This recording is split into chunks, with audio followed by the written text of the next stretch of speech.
All right, guys, week 16 DFS strategy for DraftKings, kicking things off as we always do with the block party with JMToWin from 1 week season. We'll do a little slate overview, go position by position, get his favorite plays on the slate, and then we'll wrap with a lineup build using one of his favorite building blocks. And then from there, we got Youdacao back in the saddle with us today for Bully the Sims. We'll go through some input volatility spots and then get some of his favorite contrarian angles for this slate. I'm Pete, Block Party, Bully the Sims. Let's do it.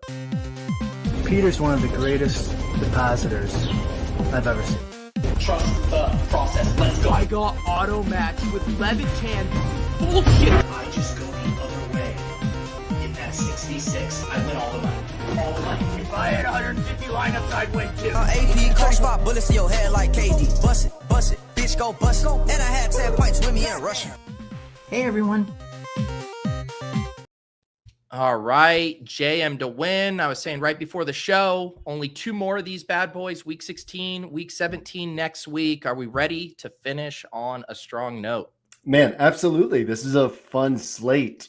It's a slate I opened at the start of the week, and I was like, man, there's so much to like. And then as you get deeper in, I don't know that there's that much to like for DFS, which I like slates like that because it kind of feels like if there's a lot to like, but not a ton that stands out to me for DFS, it probably means that top tier is kind of being decided for me. So not to say that top tier is going to absolutely hit, but it does feel like there's some separation between the top plays and the other plays. And so I like a slate like that from a certainty perspective, from a roster building perspective, from a core and MME perspective. So yeah, I really like this slate this week and excited to get into this show today.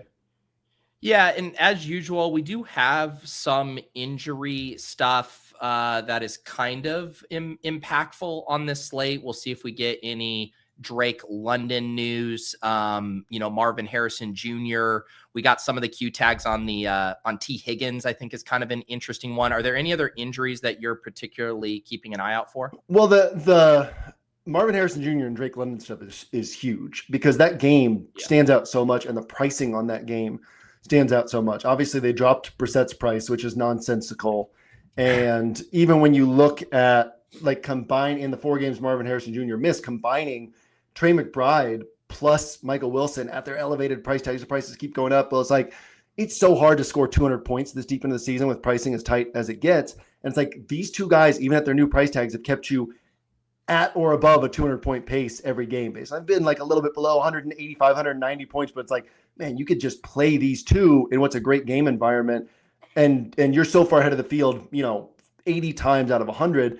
But if Marvin Harrison Jr. plays, that changes everything. Drake London, another one of the most underpriced players on the slate. Drake London is averaging more points per game in the season than every other wide receiver on this slate. And he's priced, 1.5K below these top guys. But also, if you just take out those first 3 games where they were kind of getting their feet under them, he's so far above all the other wide receivers. So there's the coming back from injury. If he comes back, there's the question of how much does he play? Does he play the full allotment of snaps?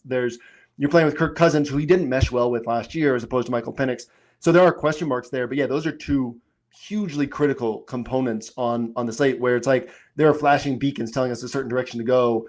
If Marvin Harrison Jr. is out, if Drake London is playing, things get a little bit more muddy if those guys are out. So that's critical news. T. Higgins one also critical because actually there's pretty big splits in Burrow's career when Higgins is on the field versus not on the field. Makes sense because, if the defense has 1 guy to worry about, that's a different setup. And so that offense looks better. Game environment maybe looks a little bit better with Quinn Ewers under center. It's funny. The total started at 50.5, and I bet the under because it's been 8 straight Dolphins games that have gone under.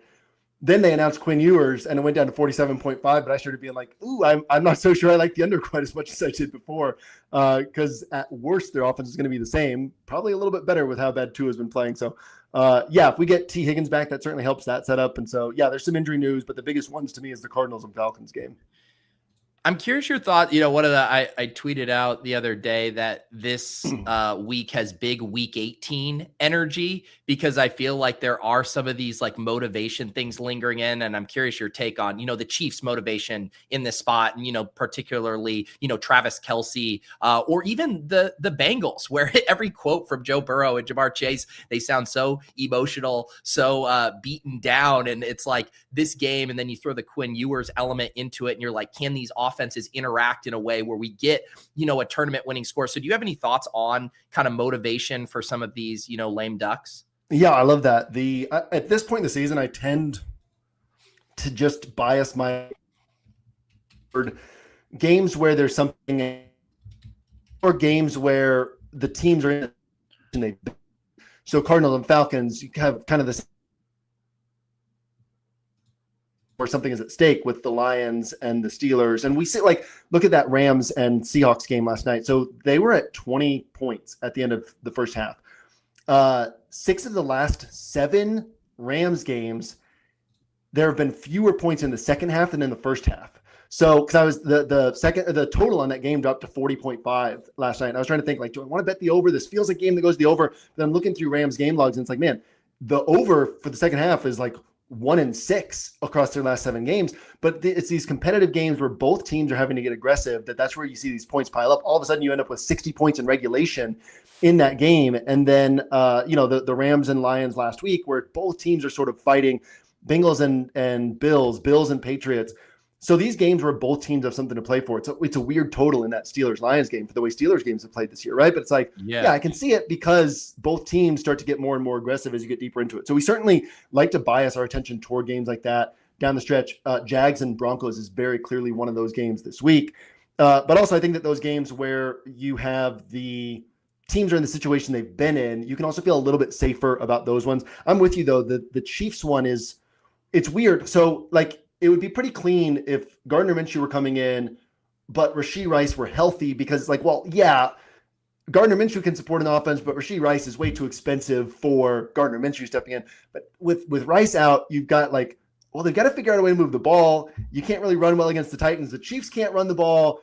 They're going to pass.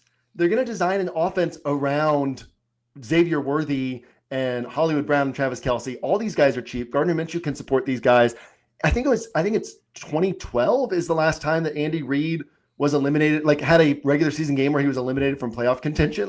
This is all uncharted waters for this team. Is Andy Reid, 70-year-old Andy Reid, is he in the lab coming up with all sorts of cool plays for Gardner Minshew?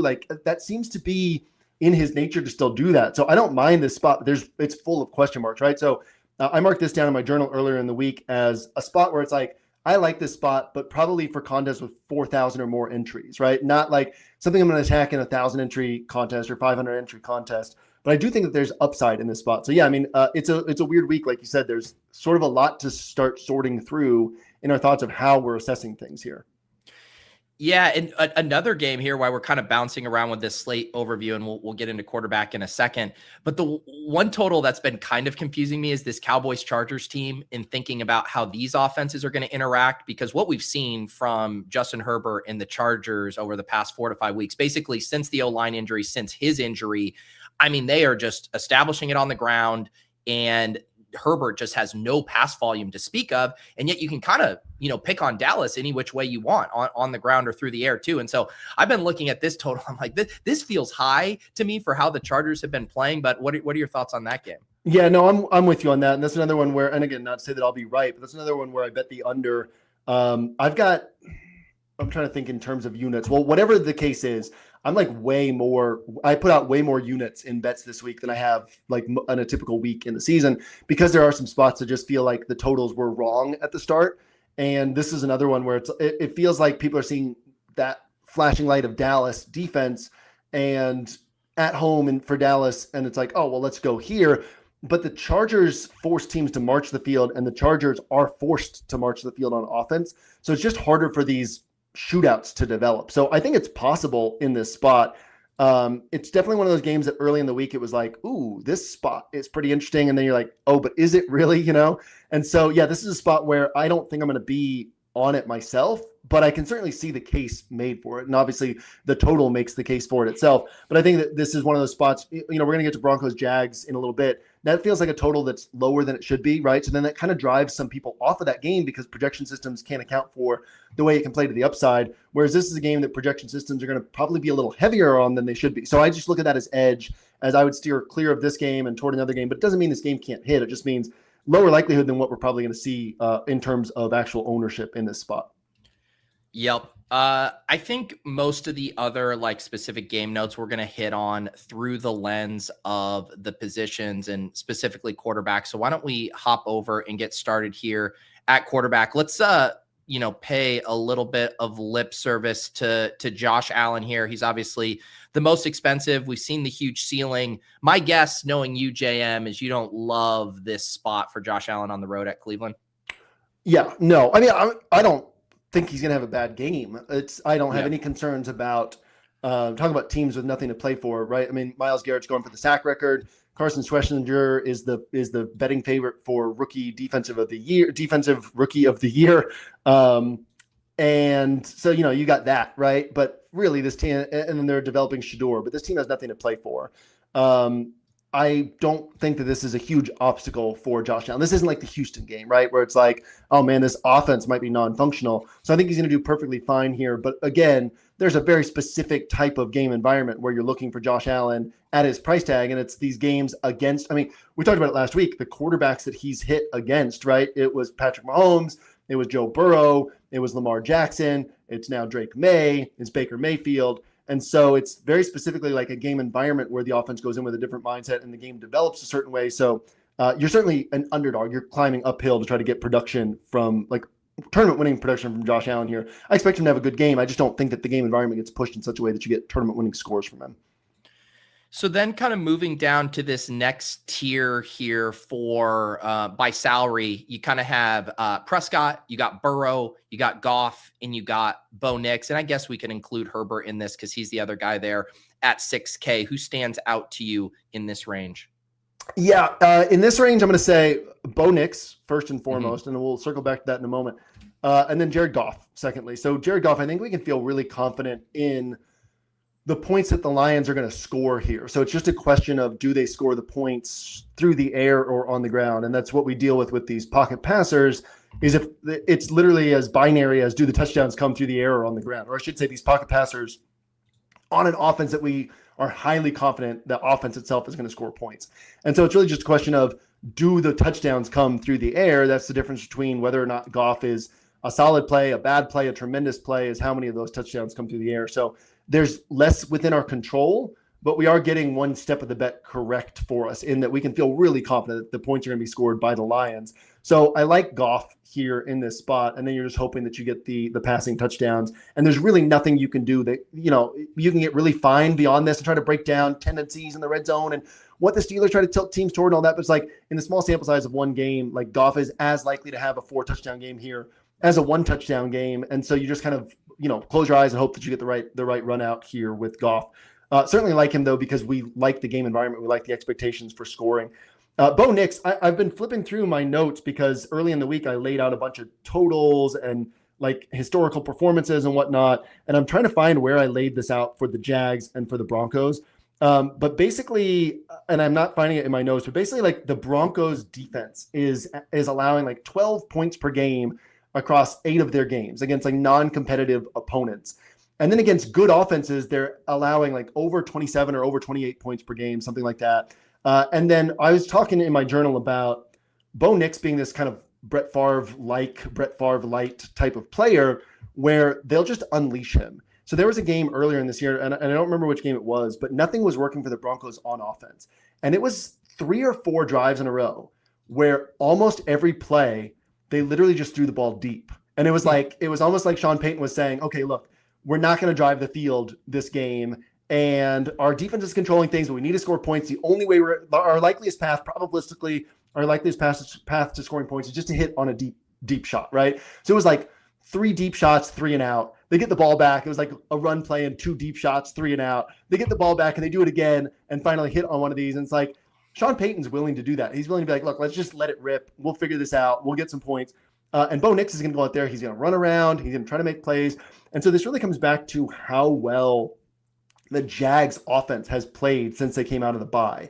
And it's, against Houston, they put up the best score that any team's put up against Houston this year.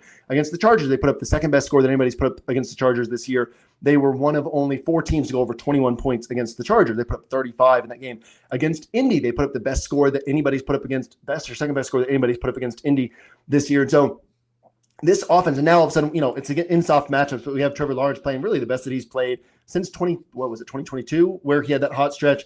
The best he's played since then, maybe the best he's played ever. It's against soft competition, but again, like even when he wasn't playing well, Liam Cohen is figuring out ways to score points. And so I look at this game as a real ceiling producer where, yes, it could play to the downside, but if it plays to the upside, it goes way to the upside.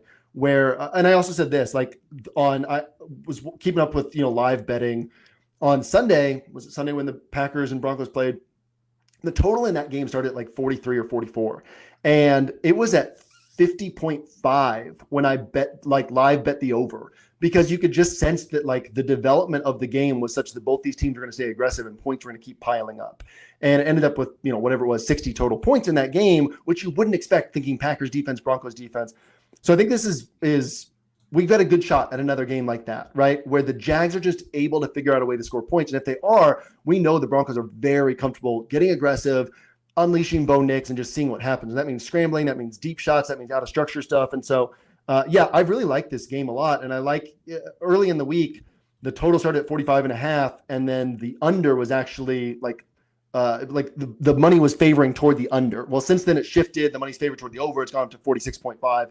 So projection systems might get a little bit more on this game, but I don't think all the way, right? So I think we'll get some ownership discounts here. And I think that this is just a game where, like Goff, we're like, man, he can get us 18 if things go poorly. He can get us 27, 29 if things go really well, right? Obviously, we know that Goff has those random, 380-yard, 5-touchdown games. But what we're likely is getting from Goff in a really good game is 27, 28, right? Whereas Nix, and you could even put Lawrence in there, we have runouts where we're getting 35 to 40. And so that's where I want to lean on a slate like this. Yes, for sure. And it is crazy. It's kind of funny too, that Nix and Lawrence have had similar fantasy arcs this season where it can be a little tricky to know when to stack them. And yet they just have these monster ceilings that you don't want to ignore. Let's head into the 5K range. And there's certainly some interesting names down here, particularly you mentioned Jacoby Brissett, just hilarious. Like you said, that his price is still 5,300. Saw some people mentioning Tyler Shuck. He got the cover boy treatment today, getting to pick on this Jets team that Lawrence just lit up. And then CJ Stroud, again, play volume, always a concern, and yet an incredible matchup at home versus the Raiders. Of those three or any other guys in the 5Ks, who do you like?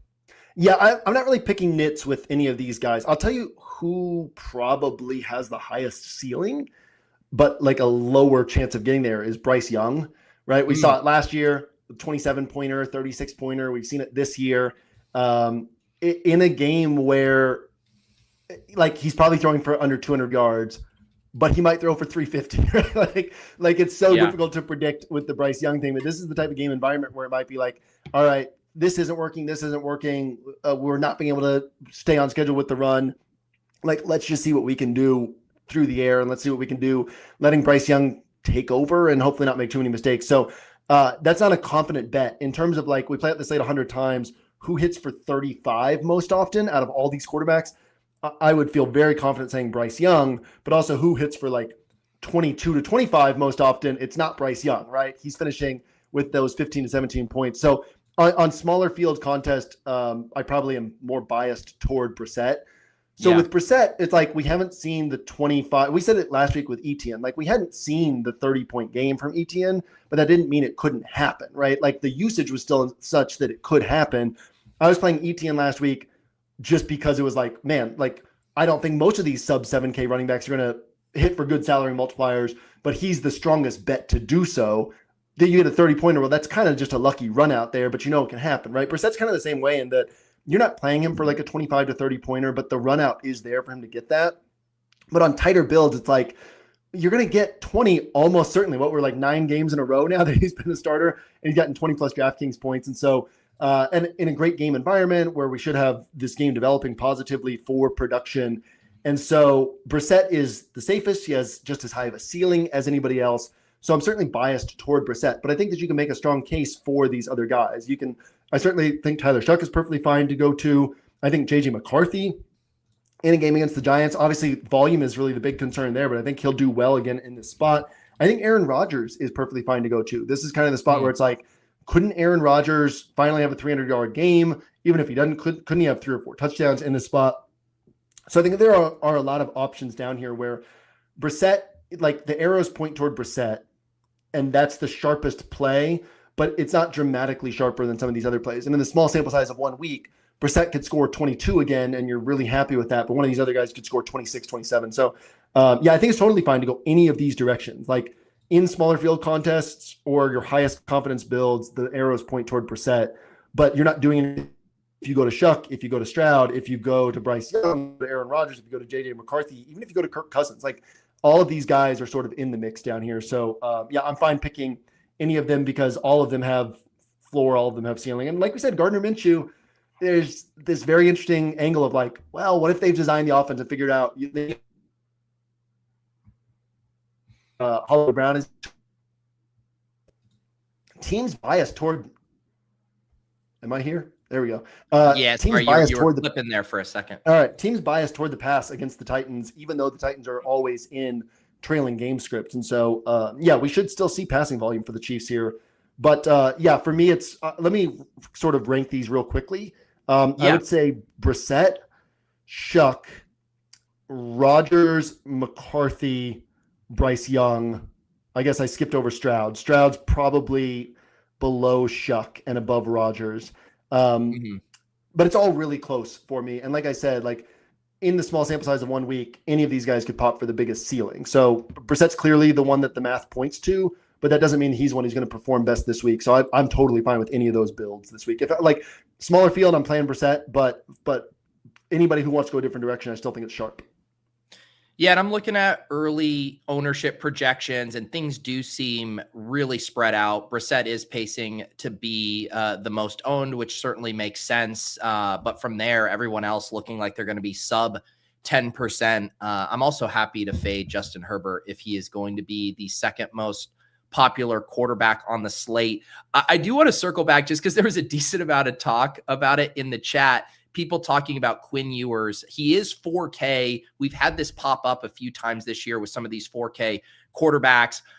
Is he playable down there as a salary option? Or are you just not gaining enough relative to the low 5K guys? Yeah. Well, so we're going to expect, like, if we get in Mike McDaniel's mind, right? He's been running the ball. He's been hiding Tua. They're playing the Cincy run defense with Joe Burrow on the other side, right? So it's going to be a run-based offense. We can feel extraordinarily confident in that. One thing that you can say for Ewers is if he's hitting, you know who he's hitting with. It's going to be Achane or Waddle. I guess Waller's also out there that you got to think about. But, like, it's a pretty narrow range of guys that he's going to be hitting with. My main pushback would be, like, Jacoby Brissett is 5,300. 1,300 is not that much more for a highly confident 20 to 25 points. So Ewers needs to score 20 to 25 to stay in this conversation, because also, even if Brissett doesn't hit, Shuck, Bryce Young, Aaron Rodgers, CJ Stroud, JJ McCarthy, one of these guys is going for 20 to 25, right? And so what are you gaining? Are you playing Ewers because you think he can get 20 to 25 and save you a little salary? Or are you playing him because you think he can get 30 and actually be the guy you had to play? I would say the chances of him getting 30 and being the guy you had to play are extraordinarily thin. So you're playing him, like, why am I playing Ewers? I'm playing him to get the same score as these other guys for 900 more in savings. So what I like to do then is when I'm building those rosters, and I haven't built a Ewers roster, but I would put Ewers and build a roster, and then I would be like, okay, where could this 900 be better used, right? Like, am I gaining more going from the 7K running back who we've got some question marks on to getting up to Bijan or whatever, right? Like, can this 900 be better spent? Like, is this, or do I get Bijan on this roster and, like, otherwise I'm down in, like, a bad range? Or do I have, like, one of these confident wide receivers and otherwise I'm down in, like, a bad range? Like, if you're gaining enough with that 900, you can make the case and say, yeah, hopefully we get the 20 to 25 from Ewers. But because there's so many cheaper quarterbacks who can hit 20 to 25, like, you have to get that score from Ewers, or at least feel confident that you can, and that salary is making a big difference. Because 900, 1,300, whatever it is, it's not that much. So yeah, I would generally just stay away from it, but there are runouts where it works and you can build a roster. But I would, if you build that roster, ask those questions, be like,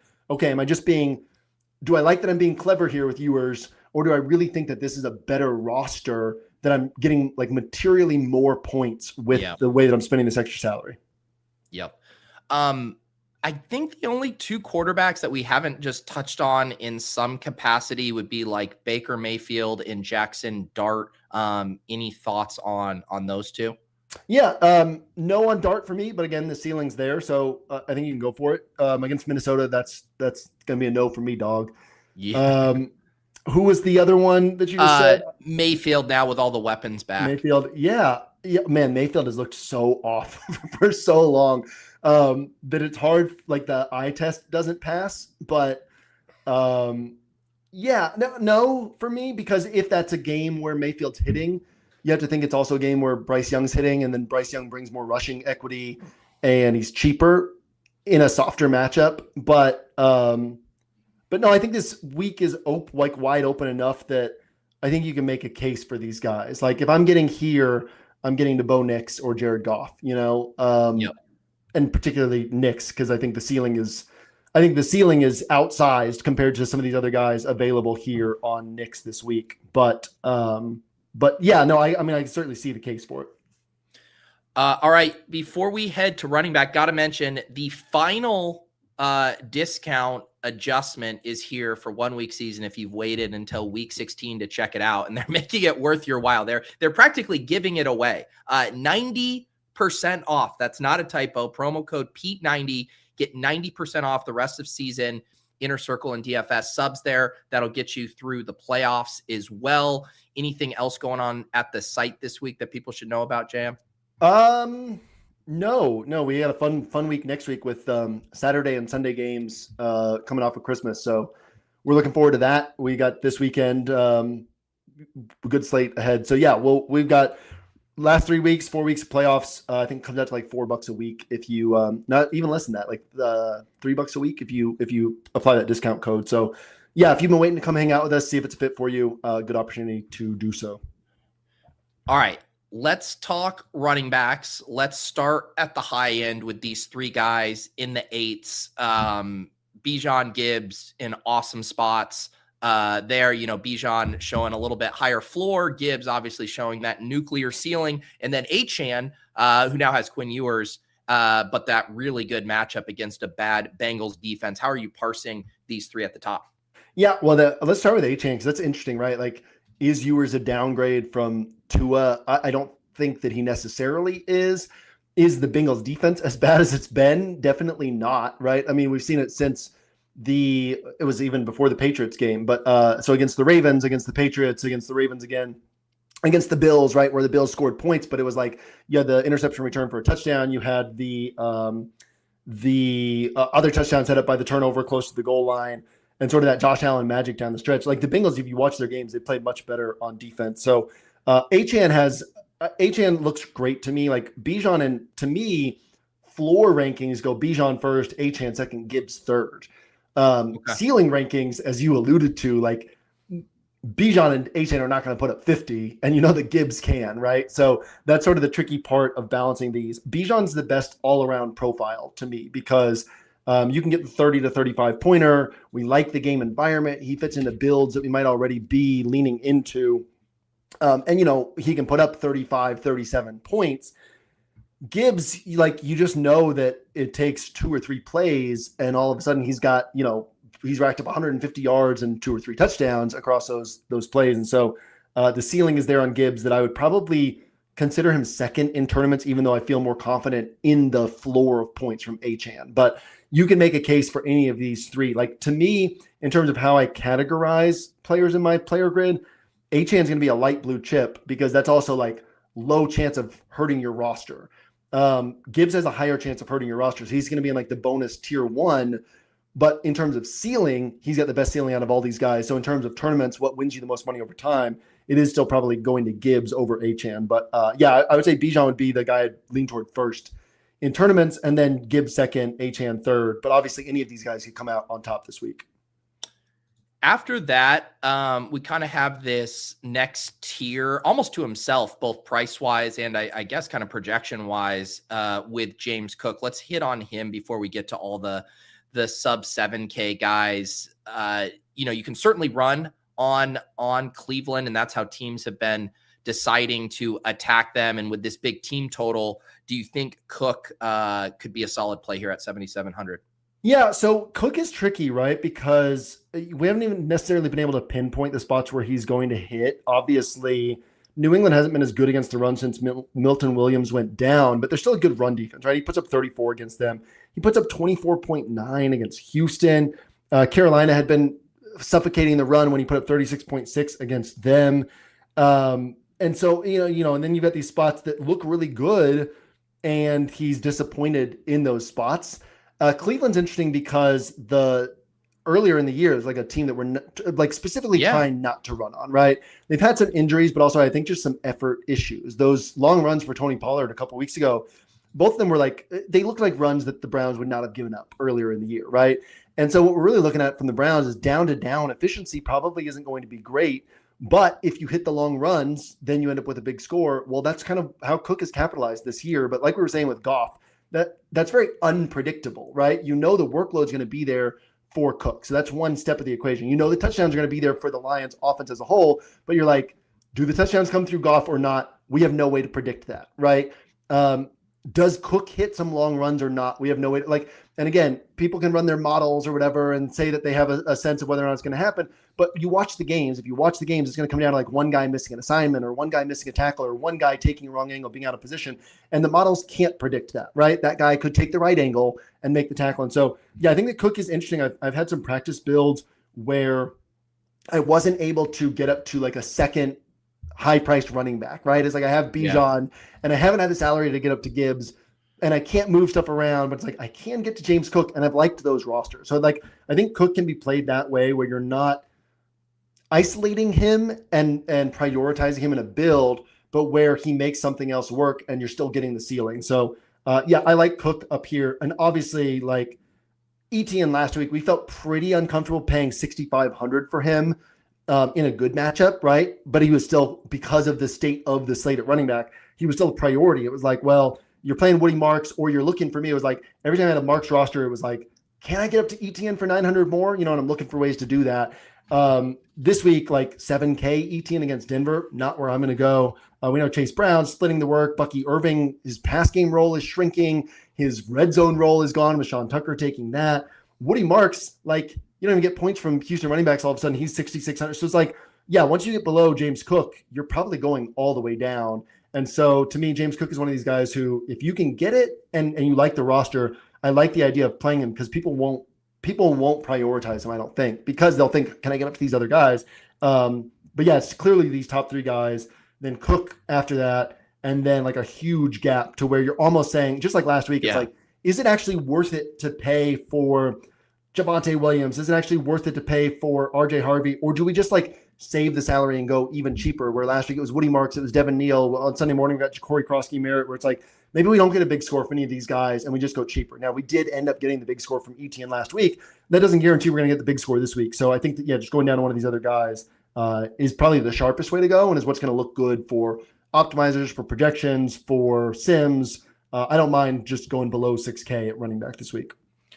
Yeah, and it looks like the ownership is going to track at the high end with Gibbs, Bijan, Cook, all looking to be fairly popular. Achane in the mix, but it does look, compared to Gibbs and Robinson and with the Ewer stuff, we'll probably push him out of that ownership tier. And then, like you said, it is kind of picking your poison down here. There's some bad matchups. There's some timeshares. You can definitely squint and see some upside here. So I don't know. We can bounce around a bit here. One I would ask you about too, and is another one that's a Q tag question is Woody Marks. So Woody Marks, if he gets the start here with this massive team total against the Raiders after seeing what Jawar Jordan did in relief of him last week, do you have any interest in him? No. I mean, Jawar Jordan looks like an appreciably better back than Woody Marks. And it's funny, I was on Texans Twitter on Sunday morning where people were when Jordan had been elevated and some people were excited about it. And I'm like, should I be paying attention to this? Got people who follow the team very closely because that's their fandom. Seem excited about this guy, but I was well, clearly Woody Marks is starting, right? And then he picks up the injury and Jordan goes out there and smashes. No, I'm not this is just not a good running offense in general. So, and Woody Marks doesn't look like a guy who's going to pay off a 6,600 price tag. Yeah. So what I like to do on a week like this is there's a lot to balance, right? Because you're going through these cheaper running backs, and most of them you're saying I'm probably getting 10 to 12 to 13 points, right? So there's two things I'm looking at. One is, yeah, there's some higher priced wideouts I want to get to, but do my rosters look better if I prioritize double pay up at running back? And then like maybe there's better plays at 5K and 4K wide receiver or cheap tight end or whatever it might be, that like the comprehensive roster looks better with 2 pay up running backs. So that's one thing to think about. And then the other thing to think about is if you're going down to these cheaper running backs, it's a question of, okay, I'm probably getting 10 to 13 points, but who can put up 25? Who can put up 30? And so that was last week where ETN kept popping for me, was like, okay, like, yeah, I'm in this 5K range, but if I can make the salary work, I want to get up to ETN. It was only one of my 3 rosters that I got up to him, but it was like, I want to get up to him because he's capable of putting up the big score. So who's capable of putting up the big score? I mean, you could say Judkins, but you have to take into account the offense. Who probably stand out the most for the big score. He's finally getting some red zone work. He's looked good recently. Michael Carter, where with Bam Knight out and we're liking this game environment, liking this offense, was like, isn't there an outside shot that something comes together for Michael Carter? The touchdowns come through him. Aaron Jones, where the big thing for the Giants is giving up these explosive runs. And we know that that's where Aaron Jones is typically going to eat, where he's not going to see a ton of volume. He's, whatever he is, he's 30, 31 now. But throughout his career, we've played him 14 points, 12 points, 13, 14 points, and all of a sudden 28, 36 points, whatever, because he has multiple long runs. He still has that explosiveness to his game. And then David Montgomery, where you're like, okay, what if he's the one who scores the touchdowns, right? To where you look through his game logs, and we typically don't play him because it's like, he's not getting enough points. But when you compare him to the other running backs down here, he's kind of in the same range as these other running backs to what we're really getting. And then it's like, well, we could just bet on the Lions offense. So I like those. I like Audric Estime as a player. When it became clear that it looked like Devin Neal's going to be out, I was like, Kamara's probably going to be out again. And I was like, man, Estime. And I'm start getting excited. I'm thinking he's probably 4K. And then I look and he's 5K. It's like, oh, come on, guys. Like, what are we doing here? So, there's question marks there in terms of how they divvy up this workload. And, they tend to treat him like a guy who doesn't catch passes, but he is a pretty good pass catching back when they use him that way. So, yeah, question marks there, but I don't mind that in the matchup against the Jets. So, yeah, a lot to sort through down here. And I don't think any real right answers. It's more just how do we think through it? So at least we have good thought processes on our decision making. There was one player you were talking about at the very top when you were cutting out, and so apologies if this was the guy you were referencing. But did you have any thoughts on Kenny Gainwell in this game environment? No, and like he's looked really good lately, and like pretty clearly the top running back here. Do the Steelers see it that way? Like, that's tough to say. And it's a horrible matchup against the Lions. But it being a horrible matchup against the Lions, yeah, man, I actually kind of like that.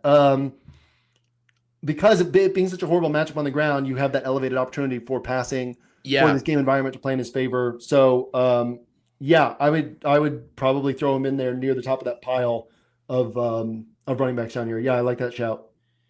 Yeah, and you see what a threat he's been in the receiving game, and if this game is playing to the upside, I keep coming back to this thing of who on the Steelers is going to get those big plays and speed up the game. Obviously, DK Metcalf, the prime candidate, but after that, it's probably Gainwell, the guy who can take those screen passes. He has looked really good in the open field, and even just box score watching here. I mean, shown a really high floor. I mean, only one game below 16 DK points, and you get like you said a week where maybe paying down at running back can open some other stuff up. So yeah, I've been giving him a little bit of a look. Yeah, and you mentioned those game logs, and what I always like to look at is how much of that was touchdown dependent, because that creates a lot of noise, right? But only one touchdown in this stretch as well, which just shows a tremendously high like pre-touchdown floor, which we always like. So I like that shout there, and that's certainly Pete, you wouldn't believe it, but I got sick again this week. So I was sick for 8 weeks. It's like my body's telling me you haven't been sleeping enough for the last 3 months. And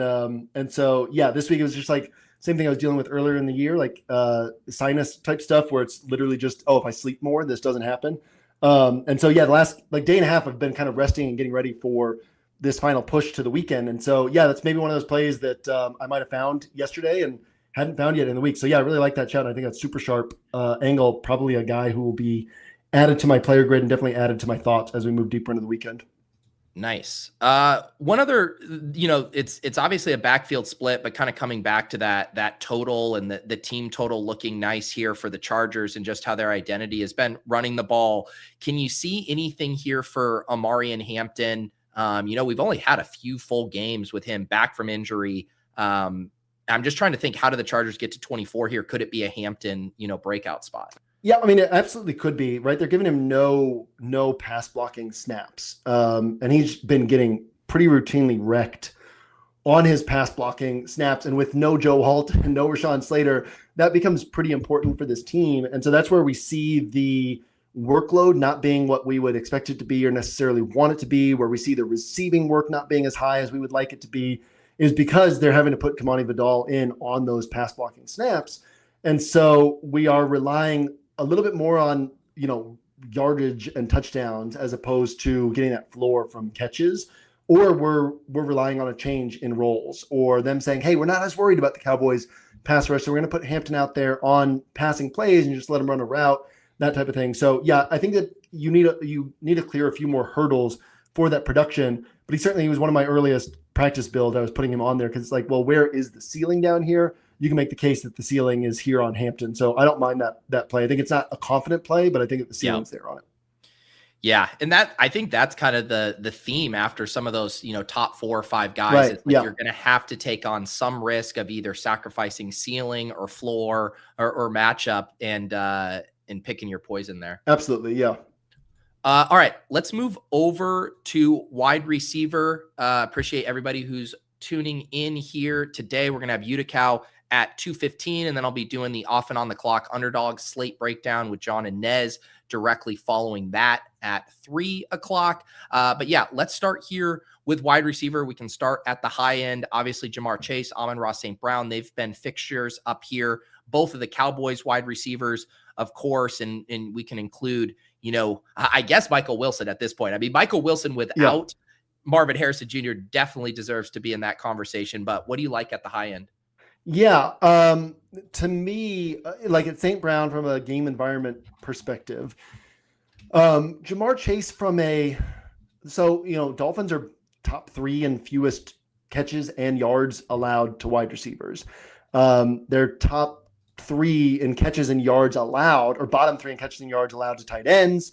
We know that teams attack them on the ground. Teams attack them, but basically just like the Bengals defense, like teams are going to attack the Dolphins on the ground and through tight ends. And so they are structurally designed to take away wide receivers at 2 different levels, right? Where you get lower pass play rates against the Dolphins. And then when you pass, you're typically going to the tight ends first and foremost. It's interesting because Gesicki, if we have no T. Higgins, Gesicki's kind of their number 2, but he's not really a tight end, right? Like he's basically playing as a slot wide receiver most of the time. And so that doesn't necessarily open up this tight end funnel that you would typically have in this spot. So yeah, I think with Jamar Chase, the floor for targets is so confident that you really like the play from a floor perspective. I think his pathways to a ceiling game are much narrower than people are probably going to give it credit for, right? His chances of going for 30 to 35 to 40 are way lower than people are going to think in the spot. So for me at that price tag, there's other places I want to bias my salary than toward him. I don't think he's a bad play, right? I just think his chances of posting a head-to-head game are really low, where some of these high-priced running backs, chances are high, and you have to deal with the fact that if you're not paying up at running back, then if you're paying up at neither running back spot, you have 2 really questionable running back plays on your roster, right? And so, yeah, Chase is certainly not a priority for me this week. St. Brown, it's the same thing we talked about last week, where it's like Jameson Williams and St. Brown, floor ceiling have basically been the same, and Jamo is cheaper, but we've seen St. Brown put up the 40-pointers last year, this year, that Jamo hasn't put up, right? And that's pedal down. The Lions have to stay aggressive throughout. Like St. Brown's the engine of the offense. And so St. Brown has the higher ceiling, like if everything comes together, than Jamo. I don't mind saving a little bit of salary and going down to Jamo, but St. Brown, betting on this game environment, very sharp way to go. And then, yeah, like Drake London, Michael Wilson, and again, injury question marks up in the air, but these two guys have been like far and away the best wide receivers in the sample sizes that we're working with, right? If we look at Drake London's last 6 games, if we look at Michael Wilson's 4 games without Marvin Harrison Jr., I believe it's 29 points per game with, 27 points per game for Drake London in his last 6, and 29 points per game for Michael Wilson without Marvin Harrison Jr.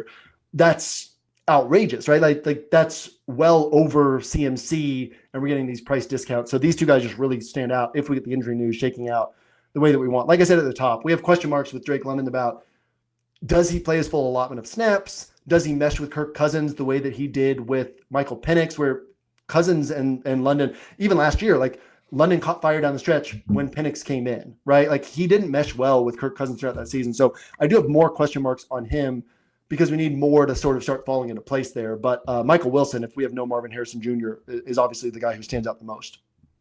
Yes. And, you mentioned that with London. If we do get him in, I'm guessing just that long layoff and the concerns of being limited will probably keep the ownership massively in check on him. So that might offset, the snap stuff if you're getting him at, 5%. Yeah, for sure.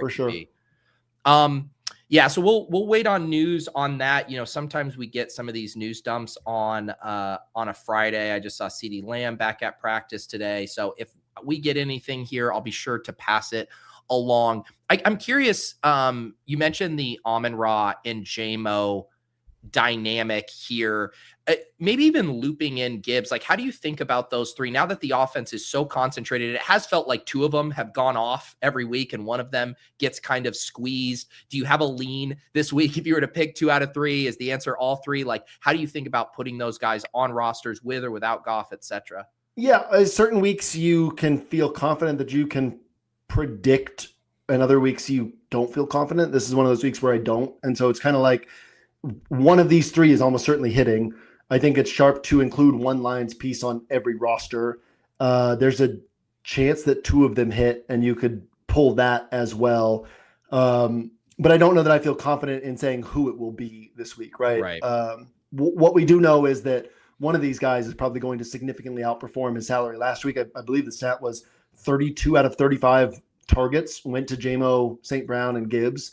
So this offense is very much decided, like, okay, let's just focus on our top guys. These are our top guys, and that's everything that we're doing. So we like that in a spot where we expect points to be scored. And the Steelers, we got to also remember, like, the Steelers can throw curveballs where Mike Tomlin, we got no TJ Watt. We might have no Herbig this week. That changes quite a bit. And then we really feel confident that the Lions are going to score points.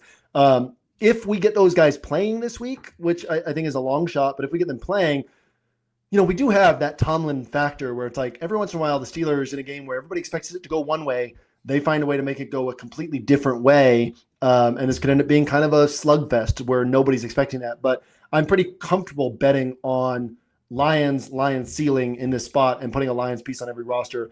In terms of narrowing it down to who that guy is, I unfortunately don't feel like I have confidence in being able to say, like, it'll be this guy. And obviously, like, my brand is not taking those stances if I don't feel like I can. So, to me, it's kind of like, okay, let me mix and match these guys and see what roster I like the most. And that'll be what makes my decisions for me. Let's head down into this 6K range. Obviously, Jamo stands out. Thoughts on Olave here? Definitely a little pricey, but such a good matchup here. We could talk about Evans here. And then, of course, everyone, this is what the cheapest we've ever seen. Justin Jefferson, has he ever been cheaper than 6K here? And I know you mentioned a little interest in McCarthy. What do you think about the 6K guys? Yeah. So Olave, with Olave, the question is just how high is the ceiling, right? Like, and it really comes down to Drake London and Marvin Harrison Jr.'s health, because if Marvin Harrison Jr. is inactive, like, how can you make the case for playing Olave over Michael Wilson, right? But if we've got Marvin Harrison Jr. playing, if Drake London is not playing, or if we have reports that he's going to be limited, then okay, Jamo is obviously a better player than Olave as well. But then you start to get to this point where you're like, yeah, but maybe Olave, everything comes together and he puts up the 26, 27 point game. He's got 2 games over 20.5 all year, right? So your chances are not high, but your floor is really high. And And when you have a high floor, things can always bounce off that to the ceiling. So he's not going to be for me, but I'm certainly okay with the play. I think Mike Evans is a guy to seriously, strongly consider because you got a cover 3 heavy defense, single high safety defense. And that's a place where he often thrives. And you know that he's going to get the shots downfield. And just like last year, like you might get 12 points, you might get 28 to 38. I'm willing to take that range when we're trying to win tournaments because those 28 to 38 pointers are such difference makers on a slate like this. So to me, it's you got Michael Wilson and Drake London, who we've talked about enough. And then you got Jamo, you got Mike Evans. And then behind that would be Jefferson, and then behind that would be Olave for me. So Jefferson, the big thing is pushback from the Giants because we saw it last year with Sam Darnold up through like week 6 or 7, where it was always like sub 25 pass attempts. And we've seen it with JJ McCarthy all year, where Kevin O'Connell is very aware of his limitations and they're bringing him along. And it's like, we want to win this game with him throwing the ball around. And so you need enough volume for Jefferson to put up a tournament winner. If he's getting 8 or 9 targets, he can put up 30, but it's an uphill climb to get there, right? He's going to have like that 7 for 130 and 2 touchdowns or a touchdown, whatever it might be. I guess you throw in the 100-yard bonus, 7 for 130 and a touchdown gets you there. But that would require a lot of efficiency, a lot coming together. So, yeah, I really like Jefferson. I like the matchup. I think J.J. McCarthy can play well in this spot because he's played well against these softer defenses. And the Giants are one of these teams that looks more than most teams like their season is over for these players, right? Like they've closed up shop. They're like, whatever, let's get to vacation mode. They don't seem to be playing as hard as they were earlier in the year. Post-Thanksgiving, it's looked different for this team. So, no, I think Jefferson can hit here. If I were building 20 rosters, I would absolutely have like 3 Jefferson rosters. If I'm building 4 rosters, does he make the cut? Probably not. But I wouldn't argue against him making the cut for somebody's 3 or 4 roster set either. I just think I would go other directions myself, mostly based on volume and the fact that it's just more things have to go right for him to hit than some of these other guys. So I'm fine with it, but I do think that you need more things to go right for him to hit than some of these other guys. Let's hit on some of these names in the 5K range. A few that I would pluck out as being interesting. Teteroy McMillan versus this kind of pass funnel with Tampa Bay. Sutton, I know you like Knicks. DK Metcalf in this Detroit game. Could he speed it up a bit here at 5,400? I guess those would be the 3 that stand out, but those and any other interest in this range? Yeah, I don't have interest in Teteroy McMillan, but I'm sure if I were playing Bryce Young, I would consider him on there. I wouldn't play him as a one-off personally. And then, DK Metcalf and Cortland Sutton both look really good. DK Metcalf, like I've been burned before by just saying, like, this is a spot where it should happen and it doesn't. But Rodgers has finally been throwing the ball downfield more. We know that in this spot where a lot of man coverage against his Lions defense that, shouldn't be able to contain DK Metcalf downfield, the ceiling is immense, right? Like I said earlier in the week, we could have one of those 5 for 130 and 2 touchdown games from DK Metcalf. He doesn't need 15 targets to get there. He can do it on 6, 7, 8 targets. So DK Metcalf at 5,400, I think we're like the risk that we're taking on at that price tag is low enough that I'm willing to chase the ceiling that he brings to the table. And then Cortland Sutton, again, I expect this game to play out a certain way, and I'm fine betting on that with Cortland Sutton, with Bo Nix or without Bo Nix. I think he's a sharp way to go this week, especially if you are kind of with me and thinking that this game plays out a particular way, plays out to the upside. So, those are the 3 guys that I'm looking at down here. I think Addison, if you like JJ, you probably like Addison as well, and you can mix and match those guys. And then if Michael Wilson's out, Marvin Harrison Jr. he's going to become the alpha. He's not going to get the 16 and 19 targets, but he's going to get, 8 to 12 targets. And so I think he's pretty sharp down here as well. I guess one guy I glossed over here because you did mention Trevor Lawrence a little bit. Do you have a favorite of Jacoby or Brian Thomas Jr.? And would you be looking to stack Lawrence with a wide receiver? Yeah. On my Knicks build, I've been like, do I want any Jags bring back? Because we would expect pushback from the Jags. The Jags are concentrated in that, like, things run through Jacoby Myers and Brian Thomas Jr., but they also have enough weapons that doesn't mean the touchdowns are coming through these guys. And we know how hard it is to produce for wide receivers through the air. So, like, I've actually, most of my Knicks builds have been Knicks and one or two stacking partners with no Jags bring back, because I don't feel confident that I can predict who that Jags bring back will be, or even that there will be a Jags bring back who outperforms their salary, so much as it's like Liam Cohen can figure out among these 7 weapons how to mix and match things, in such a way that these points are scored. So I'm not isolating any Jags pieces, but I would be fine with a Jags piece as a bring back on the Broncos. It's not the way I've been going, but no, none of these guys has one-offs this week. Awesome. All right, let's go sub 5K. As always, the way DraftKings prices these, it's really hard to find some value out there. I mean, a couple that I would flag would maybe be Xavier Worthy. We hit on him with the opportunity with no Rice. Adonai Mitchell, who has shown a really nice ceiling. Any other guys and thoughts on those two? Yeah, I think that, and you could go Hollywood Brown down here too, because you're going to have both these wide receivers on the field, and I wouldn't put it past the Chiefs to have, a lot of short area. I mean, we saw the game earlier this year where Hollywood Brown had, however, it was a ridiculous number of targets. I wouldn't put it past them to have a game like that was 16 targets in week 1, right? When obviously Xavier Worthy went down, they were putting things together on the fly, but like a lot of short area work for him, where they're just trying to move the chains, right? Because that's where Gardner Minshew kind of operates, is the short and intermediate. He's not throwing the ball downfield a lot.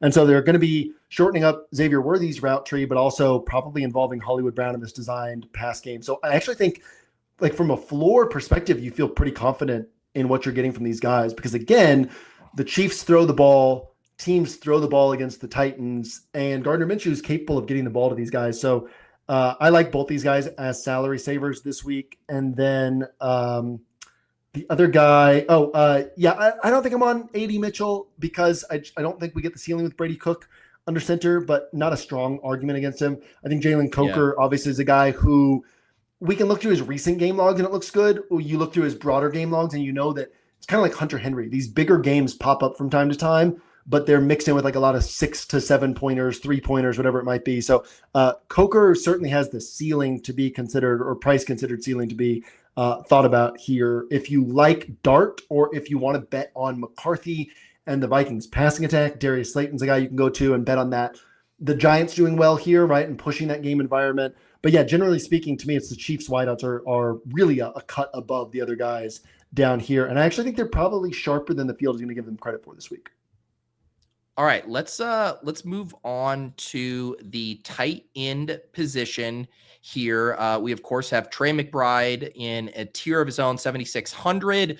We have Brock Bowers, and I believe last I checked, it was an 11.5 point team total for the Raiders. Kyle Pitts, of course, very intriguing without Drake London, and I guess still somewhat intriguing with him. Kelce, that target share opening up for him. Fannin coming off of a 14 target game. So just rattled off the top guys there by salary. What are you seeing here on the high end? Yeah, I mean, in terms of just like the math and numbers, McBride is still underpriced. He's averaging more in a 9-game sample with Brissett, which is a massive sample. There's not a lot of noise in a sample that size, right? In a 9-game sample, he's averaging, I believe it's more points per game than CMC in that 9-game sample. So you could still say he's underpriced, right, at 7,600 and at a thin position. So McBride obviously stands out. Pitts is a tough one because, you got 2 games all year over 15.2 points. You got 1 game all year over 18 points, and he's 5K, and lots of people are going to be on him. But the targets are there, right? Like, since Cousins took over, we know that he's been focused on Pitts. So I can't argue against Pitts. I don't think I'm getting there myself, because I think that the field will overcorrect on him. But certainly I can see the case for him, right? He just put up 40 points, and he's only 5K, and has the targets and all that. So, and then Kelce, I think, again, fits into this idea of the Chiefs are going to throw the ball. They're probably going to do somewhat well on offense against, Tennessee has been giving up QB1 weeks to everybody, right? They, like Brock Purdy last week, we talked about, okay, Purdy only 5 of his 6 times he hit last year were in these back and forth shootouts, right? He's not typically going to hit in one of these softer matchups. Well, he goes and hits against Tennessee, right? Davis Mills hit against Tennessee. Everybody hits against Tennessee. Their pass defense is so bad. Their run defense is like above average, maybe even good. And so teams pass the ball against them. So even if you don't want to bet on Gardner Minshew, because we have other cheap quarterbacks who look good, we can get that. We can access those points through the Chiefs passing attack. So I would almost say that if you're looking for a way to save salary this week, in the same way you could have a rule of play a Lions piece on every roster, Well, you can have a rule of like play one of Kelce, Worthy, or Hollywood Brown on every roster, because that's going to open things up in terms of salary. And so, with 9 spots and other places to go, I don't think you necessarily have to do that, but you could make a case that that's a solid way to build this week. So Kelce's in the mix for me. I don't necessarily want to chase a tight end on a bad offense against the Buffalo defense, which is really good against tight ends, but Fannon's so involved with Shedeur Sanders that I certainly won't argue against that one. So that one's not for me, but I won't argue against it. And then, as always, like, we have a wealth of options in the low 4Ks, high 3Ks that are perfectly solid, right? Dalton Kincaid, Aronde Gasson, Jawan Johnson, Brenton Strange, Theo Johnson, Mike Gesicki. We talked about Gesicki is interesting, right? Because the Dolphins are such a tight end funnel, but he's not really a tight end. So, if you treat him as a slot receiver, you're like, it's not a great matchup for him. If you treat him as a tight end, then you're like, it's a great spot for him. And then pretty clearly, Darren Waller, it's the price didn't change because of the, him playing on whatever Monday Night Football. And then he had another huge game, but you got the tight end funnel against the Bengals, where, the numbers come down because last week the Ravens only threw the ball 12 times against them. But this is a spot where it sets up really well for Darren Waller. And I've even mentioned, Bengals giving up 23.4 DraftKings points per game to tight ends. Waller and Dulcich combined for 46 out of 50 snaps last week. Julian Hill also had 20 snaps of his own, so that some 2 tight end sets in there. But Waller and Dulcich cost $6K, and you're probably getting 20 to 30 points from the two of them. So if you want to really save salary, that's one way to do it. But Waller stands out as an individual play in this spot as well.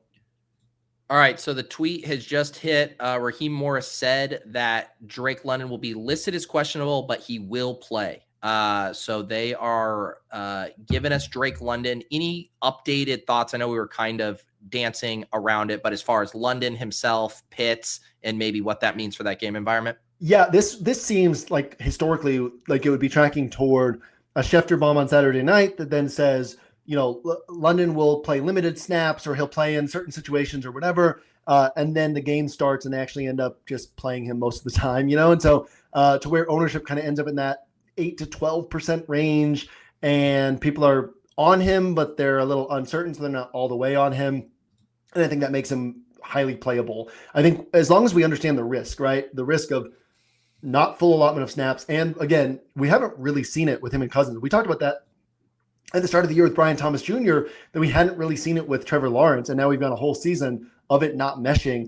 Is Brian Thomas Jr. obviously hasn't played as well this year, and he hasn't seemed to be as all in this year, but has he become a worse player, or is he just not in the same setup that he had with Mac Jones down the stretch last year? So I do think we also have to account for that, right? Maybe Kirk Cousins and Drake London are not as good of a fit as Michael Penix and Drake London, but I don't want to overthink this one. And certainly building 4 rosters, right? Probably I'd have Drake London on 2 of the 4 rosters this week, just to make sure I account for that ceiling and how underpriced he is. All right, there you have it. Updated thoughts on the Drake London news. We got about 10 more minutes here until Yuta swings by, so you guys know what that means. Let's build a lineup here on DraftKings.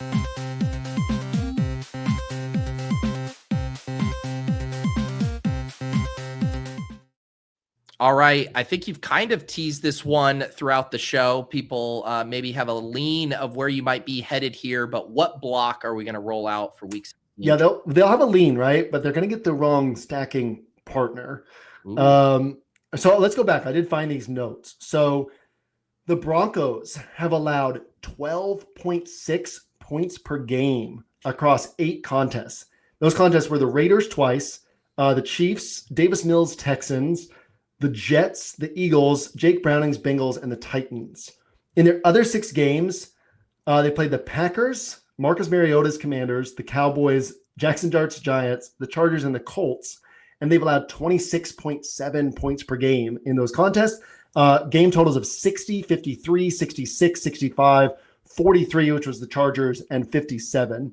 And then in 7 games since the bye, the Jags have averaged 32.9 points per game. And we already hit on them having the best game of the season against Houston, one of the best games of the season against the Chargers, one of the best games of the season against Indy, best game of the season against Indy, and all teams that don't typically allow other teams to perform well. So again, I just expect points to be scored in this game, and I don't mind I don't mind, right? I spent years literally just building one roster each week. I don't mind putting all my eggs in one basket. I don't know that I would necessarily put all my rosters in this basket, but I certainly don't mind going heavy on a wide range of outcomes bet that says this game can play to the upside and I want to bet on it playing to the upside. So in this spot, it's going to be Bo Nix.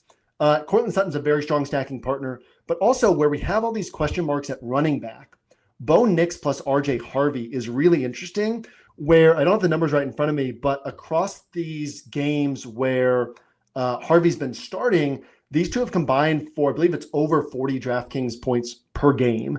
And so you're spending $12K in salary. You're getting, I think maybe it was like 44 plus in all three of these games where Harvey has had this lead role, right? So last week we only got 11 from Harvey, but we got the 30 something from Nix. And so we're in a spot where like putting these two together, it fills one of these difficult to fill running back spots. And it basically says like Harvey's heavily involved in the passing attack. We know that you're typically going to have to pass against the Jags. The Jags are also good against pass catching running backs, but with Harvey, we're basically saying big plays, touchdowns, and we're hopefully accounting for all of the touchdowns from the Broncos in this spot. So on paper, a sharper way to build is going to be Bo Nix plus Cortland Sutton.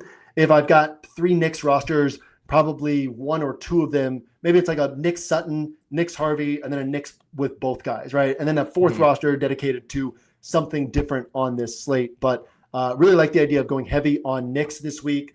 And I guess that something different would be Brissett for me this week. But Nix plus Harvey is just an interesting one to build and one that I wanted to set aside for this show because we could kind of talk about something that's a little bit different and how we can maneuver this running back position in a different way than the field.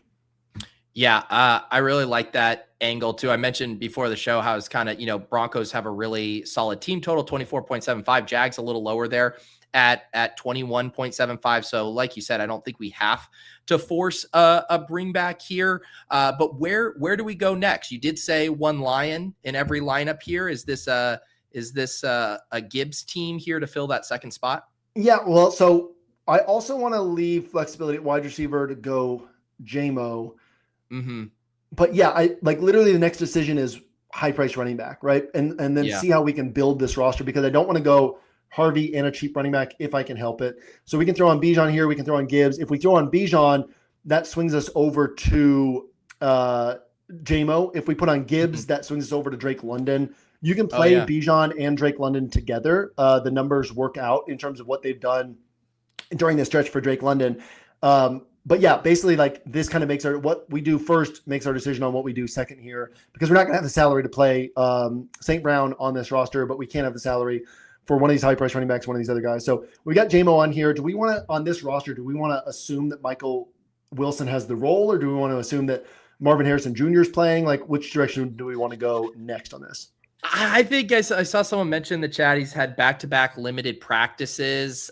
Seems like he's going to play. So let's play it as Marvin Harrison in. Okay, we'll play this one as Marvin Harrison in.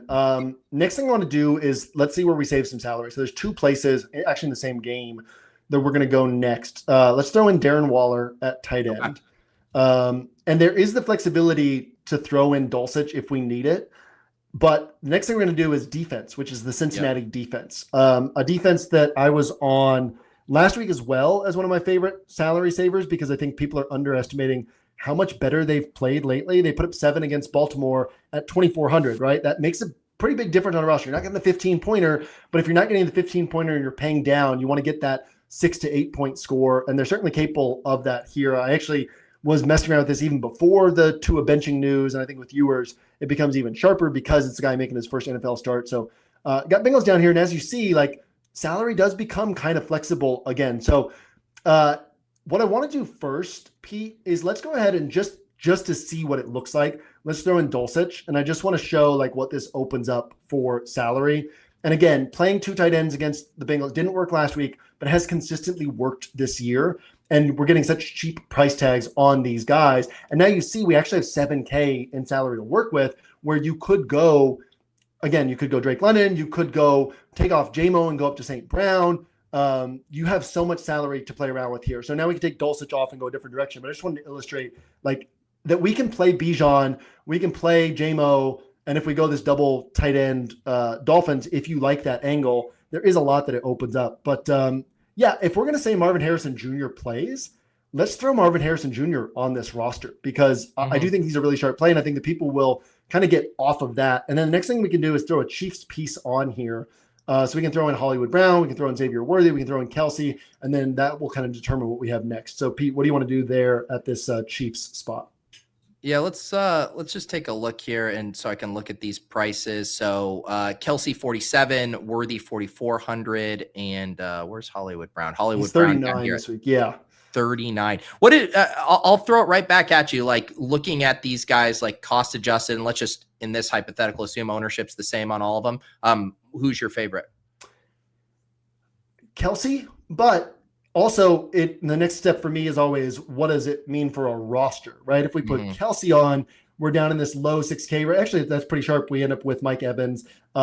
If we put if we put Hollywood Brown on, we end up with enough salary for Drake London. But we already have Bijan on this roster, so we don't have to do that. So yeah, let's actually go with the Kelce and Mike Evans. And that's a pretty good duo. Exactly. And like we're thinking at this point, we're thinking about ceiling, right? And so we got a little extra time here. So what I like to do in a spot like this, I've talked recently about like going through and saying how many guys can get me. You want at minimum 6 spots in your roster that can get you 20 to 30 with upside for more, even deeper into the season when pricing gets tight like this. But another way we can do it is just kind of go through and say, what's a high-end run out? Like not a crazy 95th, 99th percentile run out, but what's a high-end run out? So let's say Nix and Harvey, we can get 47 points from them, right? Let's say Bijan, we can get 33 points. So that puts us at 80. Let's say Jamo, we can get 29 points. That puts us at 109. Marvin Harrison Jr., we can get 25. That puts us at 134. Mike Evans, let's give him 34, right? So now we're at, did I say 134? So now we're at 168. Let's say that Waller, we get 18. We're now at 186. And Kelce, we get 17. So now we're at 203, plus the Bengals defense gets us 7 or 8 points. We're at 211, right? And you can I might run through that a second time, and I might give Mike Evans a 37 pointer, and I might give Bijan a 24 pointer, and but I just sort of try to run through these rosters and say, is the ceiling there? And when you run into these rosters where it's like, you've got the guy who you've got Olave, and you're like, all right, here's 23, right? Where you're not stretching your imagination too far, right? We gave Jamo 27 when he's gotten 29 in 2 of his last 3 games, right? Mike Evans, obviously he can get 12, but we're just saying, what is his range of outcomes? Okay, in this one we gave him whatever we said, 33, gave him kind of a higher end score. But I like to run through these and say, what can these guys get? Waller's got a couple, a 17 and 18 to 25. We gave him like 17. But you can run through these and kind of get a sense of like, how far do I have to stretch my imagination for a 200-point score? And if you're running into a bunch of these where it's like 12 points or 16 points, or Olave, you're paying 6,500, like 23 points, where that's kind of the high end run out. Well, then you start to get to these scores that are like 185, 181. And so the more we can turn it into raw numbers, the more we can get a sense of how confident we feel in the ceiling on a roster. Yeah, floor is another concern, but the first thing we want to think about is ceiling. And so when we build a roster like this, we see we've got the Mike Evans on here, and the ceiling is super high. We've got the Kelce on here, and in this setup, in this game environment, the ceiling for 17 to 23 is there, absolutely there, right? And so, a roster like this looks really good on a week like this where salary's tight, and this is why my pool is going to be tighter on a week like this. We're deeper into the season. There's a lot of attractive game environments, but we're deeper into the season, pricing's tight, and so the number of guys who can put up tournament winners is smaller and smaller. And this is like a full list of guys who it's like, yeah, any of these guys can put up really strong games, and I want rosters full of that. And that's sort of the first priority on a week like this. So yeah, not a roster that I've built yet this week, but this is kind of in line with what I'm looking for on a week like this. You know what? It dawned on me, Jim, as you were going through that exercise with kind of assigning ranges of outcomes. You were doing the sims were in your head. You were saying, you had the range of outcomes. You were assigning random totals within a band of there, and then spitting out different sim results. It was the hand builder sim, is what you just did. Well, yeah. Actually, I remember you did that interview with Youdacao a couple of years ago, and he basically said like he's always run sims in his head, That's and right. I was like, well, yeah, like that's who's not doing that, right? And it's like, I guess probably a lot of people aren't doing that, but that's a critical component of playing DFS is like having an understanding of why you're playing these guys and what your expectations are and what the range of outcomes is. Because I do that, and then I also do it to the downside of like everything fails. What's my score, right? and so it's 110 or it's 115 or whatever it is. But yeah, like ideally we're doing that as a hand builder, we're doing that on our rosters and sort of running through like you said, running through the sims in our heads, projecting how these games can play out, not getting too crazy, but saying like, okay, what happens if we get this 85th to 90th percentile across the board? Are we getting over 200 points? Obviously, we know that Nix and Harvey could go for 55, right? Or Jamo could go for 36, but also in that same setup, Mike Evans could go for 12, right? So, but run through those numbers and have a sense of what are our expectations, and are we not giving ourselves enough ceiling, or can we be honest and be like, well, yeah, I got up to 200 points, but I had to really stretch the score on a couple of these guys, and so that can give us a sense of how frequently we're going to finish, sort of above the field, which is what we're trying to do is finish in the top 10% with more than 10% of our rosters, the top 3% with more than 3% of our rosters on down the board. And that's where we make money over time. All right, JM, pleasure as always. Make sure you guys check out 1 week season up to 90% off with promo code Pete90. You can get JM's updated thoughts there, get his full player grid. That'll be particularly useful this week with all the news trickling in and changing the dynamics of the slate. Any other final words here before we grab last show before Christmas? I appreciate you. I appreciate everybody who hangs out with us, and Merry Christmas to all. Yeah, Merry Christmas. Next time we see you guys will be the day after Christmas, so hope you guys all have a happy holiday. You and I will be very caught up and very sharp with our thoughts on that. I'm sure. Yeah, we get the Thanksgiving dynamic, but for Christmas this time. Yep. All right, JM, we will catch you later. It's time for Bully the Sims with you.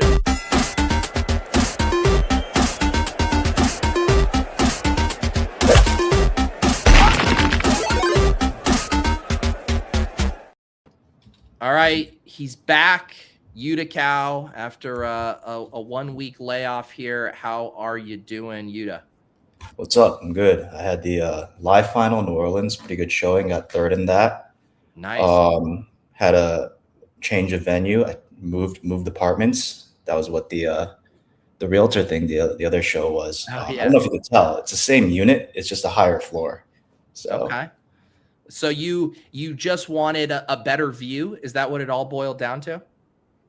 Yeah. I mean, the short version is that I wasn't supposed to be there, but they just got me in the door, or they got me in the building. But the unspoken agreement was I was gonna move up like a month into it, and then it was like this was like 5 months into it now. Okay. So, well, there you go. Congratulations on getting settled. Don't make sure you look at the fine print if you're trying to close on these real estate things. There you go. Just like you have to look at the fine print on the plays that we tout on here. Not financial advice. Do your own research, et cetera, et cetera. Any other thoughts, takeaways from the live final experience down there in New Orleans? I didn't send you the link ahead, but it was like very close. I was between second and third, which was where I finished, but it was like pretty sweaty. We had endgame, longtime endgame user, BP, Colonia get second. So it was good to see him get that hit, and I think that was like one of his first like breakout wins. So I'm glad he got there. That's awesome here. He was sweating. I basically had 5 guys from like the Rams Detroit game. And so I think I lost by like a yard. Like I think Puka had a carry near the end. I would have taken it like with another yard. I just found it. And the way they do it is there's 2 slates, right? There's like a main and a late. Is that right? Yeah. I mean, this is a main event. They just have the other ones so that the people who are dead in the main still have something to do in the afternoon. Just for the event experience. Gotcha. Yeah. So you had the Stafford to Puka, obviously that connection fresh in everyone's minds after last night as well. Even A.D. Mitchell with Brady Cook there, Harold Fannin. Very nice. And even my Wi-Fi might be a little spotty. If my Wi-Fi is a little spotty in the new setup, there's very little I can do. But you sound because you're a little in and out to me. Okay. Oh, I am. Okay. Chat. Let us know if there's anything going on, but I think we should be okay here. But third for 750K. Congrats, man. Yeah, that's great. Thank you. All right, let's dive in. Appreciated you last week sending over some thoughts. Appreciate Ship My Money hopping in as well. Definitely a lot of input volatility spots this week, just with, we just got the news that Drake London is ruled in. Why don't we actually just start there? I'm curious if you have thoughts on how that impacts Kyle Pitts, because Kyle Pitts wrecked Worlds last Thursday, was projecting extremely well. How do you think about, him and London back together? I was going to come on to here to talk that game down, to be fair, with the setup that was both London and Harrison out, just at least relative to like what things could have been owned as, because that seemed to be one of the better plays from the total standpoint as well as just values. With London in, it adds like that extra element of another mouth to feed, uncertainty that like could push people away from that game in general. So I actually don't know what to think of it. The only stance I could really take for sure at this time is probably I don't want Bijan, Pitts, London on the same. Yep.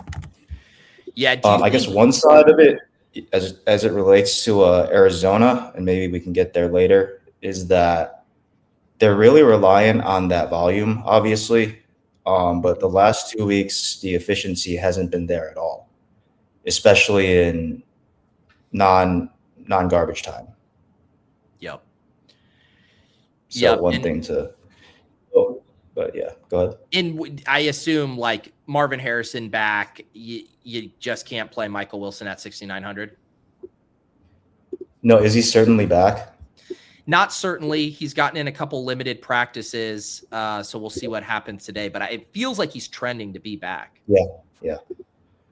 The one thing on them is that McBride is probably a little insulated from some of the downside because of how close he is to records now. And if you were looking at play-by-play last week, they were down 20 and maybe like 70 seconds to go, and it was 4th and 18 midfield, and they kind of give him a dump off, like down 20, and when most teams would probably just punt it and let Houston kneel it out. So that was sort of a signal that there could be some unethical stat padding heading his way. But why would you go so far as to call it unethical?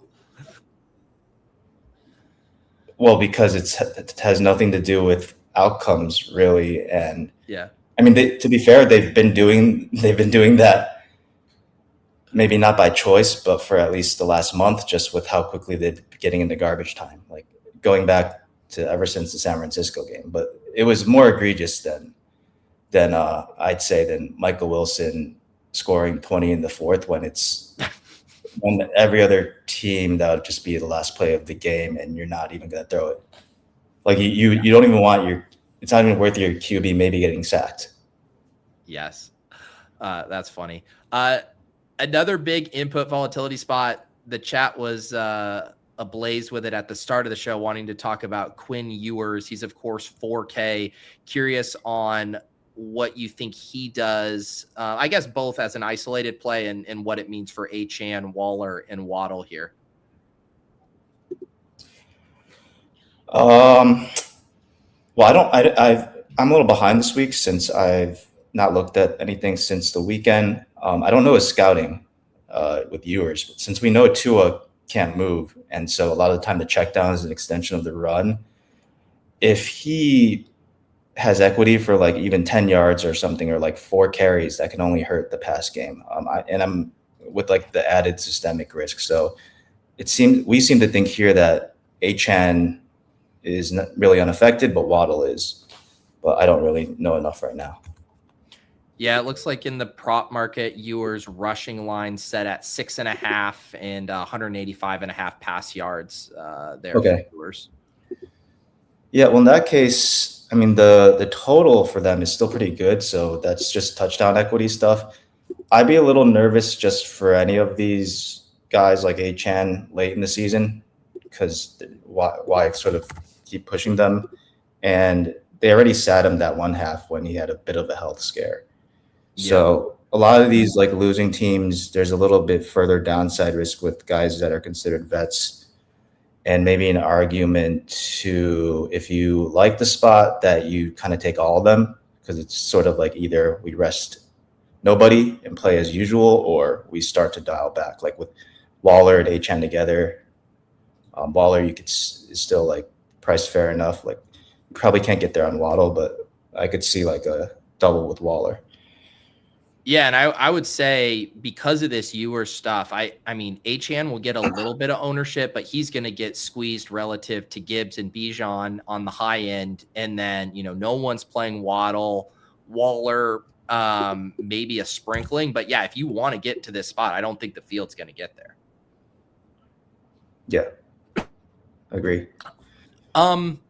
Another spot with a backup quarterback and a lot of moving parts. Also curious your thoughts on motivation would be KC getting Minshew. Sounds like no Rice. We were just talking about, Worthy, Kelce in Hollywood there. Thoughts about the input volatility with the Chiefs?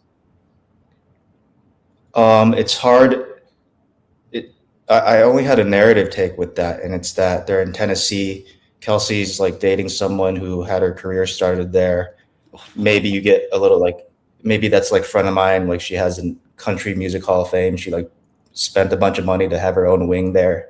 If she's in attendance, maybe they jam some Kelce for no reason, just because they have nothing else to play for.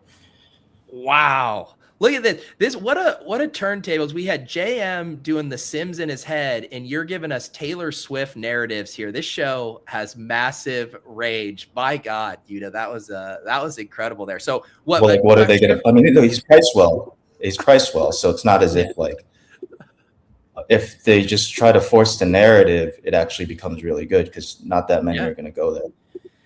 What about like overall motivations for the team? Just, we haven't really seen this where they've been out of the playoffs, backup quarterback. You think they're just gonna go balls to the wall here? Well, that's why I sort of view it that way. They have a big game on Thursday against Denver. That one I can see them take more seriously, because they're playing spoiler now. Yeah. Whereas this one, it's sort of like, what are they even doing? Yep. Let's see here. As far as other input volatility spots, I'm trying to think some other ones that are news based. I mean, one that's kind of interesting to me is figuring out how the Texans are going to get to their team total here against the Raiders.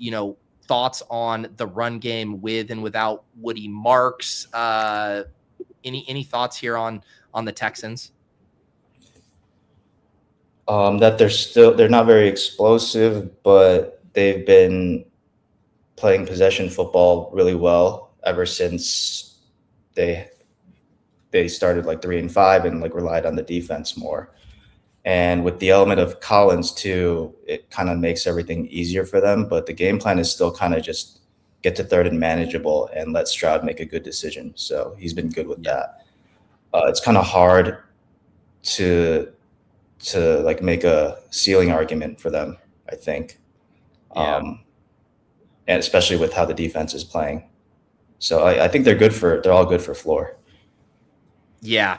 Yeah. And even Nico last week, he scores, what was it, on the first play of the game, and then's incredibly quiet for most of it. The play volume's just, or the pass volume, I guess I should say, is just not there. Yeah.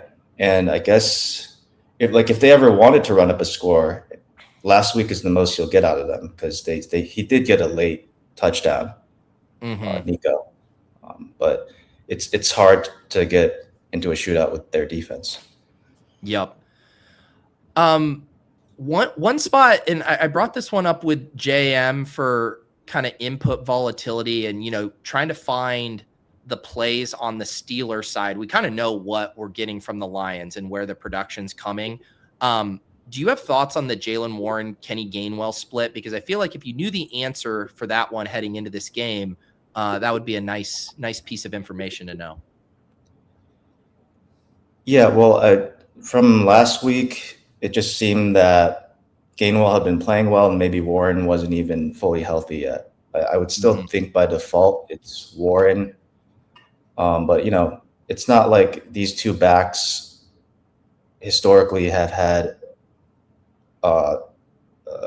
or historically they've had a similar role in that throughout their careers, Warren's probably shouldered more carries, but they've frequently both been third down pass catching backs that can scale up their snaps, and that's sort of what they're both doing together now.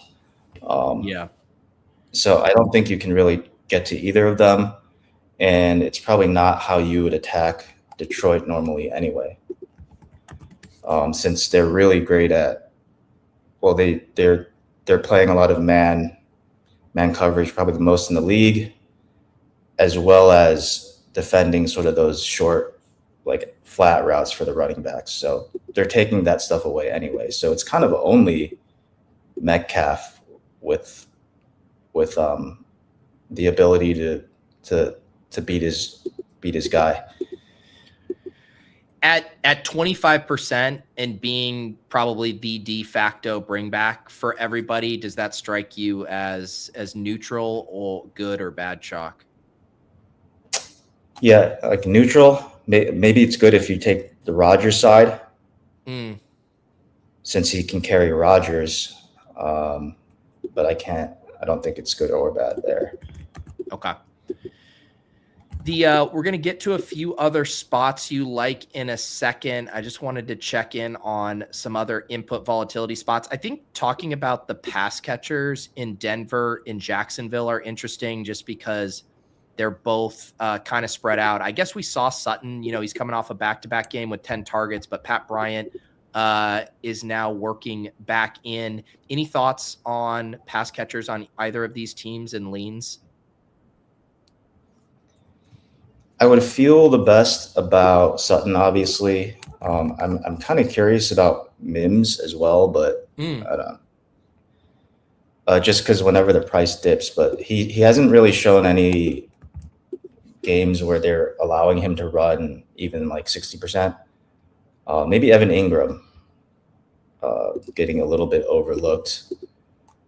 Revenge angle, is it, with him? Oh, yeah. Forgot as well. And Jacksonville's pretty friendly to the tight end. So probably Ingram. And then on the Jacksonville side, Jacoby Myers has been a constant, but you can even see here in the Run the Sims, Brian Thomas Jr. not far behind him for projected market share, 20.9 versus 23%. Anything stand out to you on the Jags? With how they score and how they run the routes, I think it would be, I would like to get maybe more Thomas. Well, Thomas is not going to be owned relatively. So probably if I'm Lawrence, if I'm taking Lawrence, more Thomas, and if it's a bring back, more Myers, just receptions, bonus equity on Myers, and then Thomas a little more explosive, maybe more likely to get 2 touchdowns. Okay. Yeah, that makes sense to me there. Let's talk about your favorite game. And I'm glad that you listed this one because Jam and I didn't talk about it much, but talk to me about Minnesota Giants and how you see this game going. It's going to be like, since I didn't really do much this week, it's more just like theoretical spewing, I guess. The way I see it is like, it's just like 2 young guys, like 2 flashy personalities in a game where there isn't much to play for. That's pretty much a friendly shootout recipe because things can get back and forth sort of easily. There's like lower stakes to having the defense play well. And we did just see McCarthy have that breakout game on Sunday night. I think they get some ownership, Minnesota, because you have Justin Jefferson at 6K. That kind of stands out. I like the Giants side in general, though, because they should be tanking, but they're playing for keeps right now.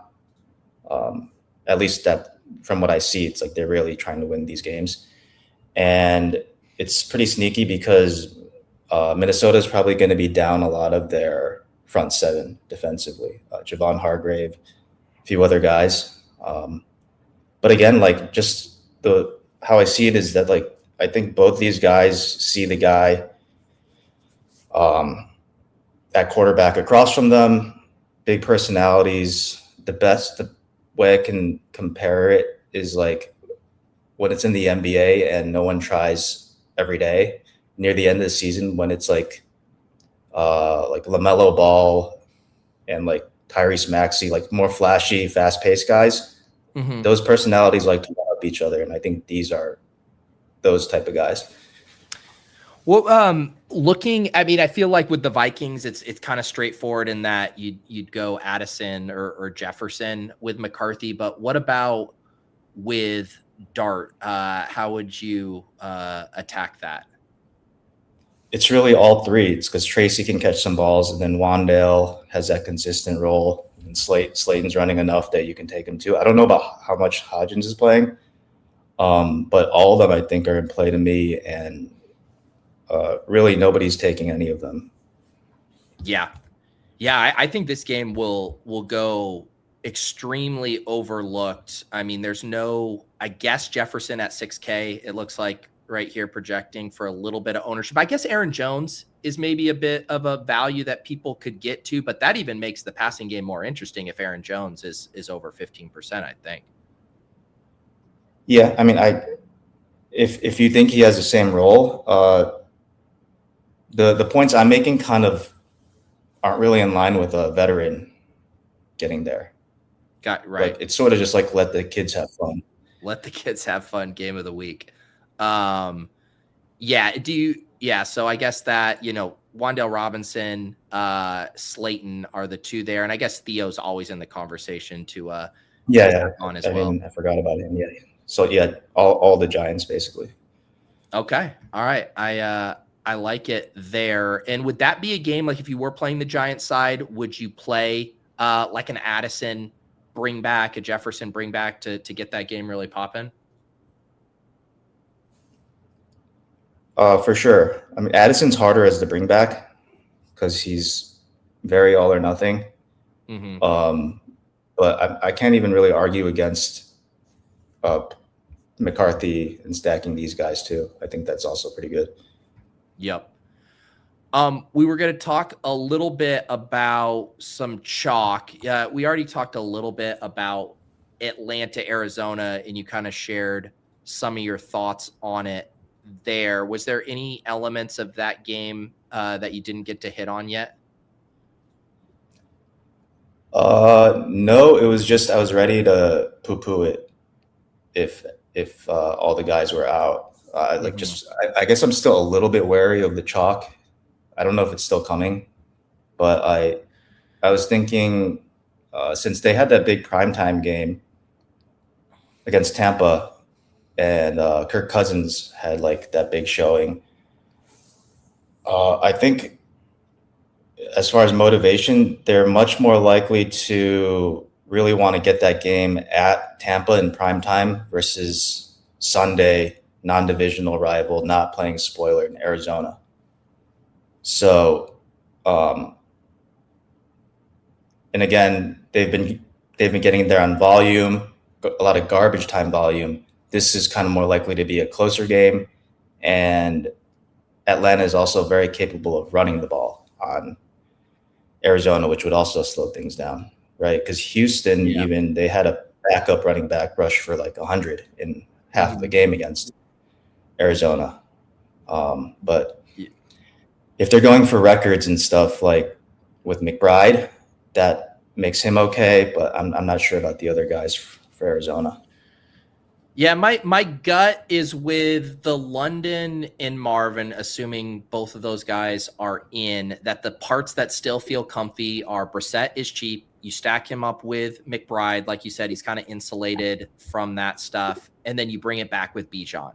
Those, I think, are the three pieces that will probably stay relatively chalky. I'm not sure. It just depends on pricing and how easy it is to get to McBride. Because McBride, people haven't been taking McBride for that reason. Yep. If you can pay up, and I don't think you can pay up for him. I think you're paying up for like Gibbs. You're paying up for Detroit and maybe Bijan. Mm-hmm. So I still think McBride doesn't get owned. That's why if Harrison wasn't in, Brissett gets owned because of Wilson, because you could still get to Wilson. Right. What about on the Detroit stuff, because Gibbs, Amon-Ra, Jamo, they're all going to be popular to varying degrees. Is that just something you can't avoid, or how do you lean into that spot? Yeah, I just play it as is. Can't really avoid. Them being the last game makes a decision for you because they're the chalk. Okay. That last game, so have the swaps ready. Yeah, and I guess the 4 p.m. games have enough. Actually, yeah, there's plenty of offense in the late window that you can feel okay about your pivots. Right. Yeah, you could get to the London stuff, the McBride.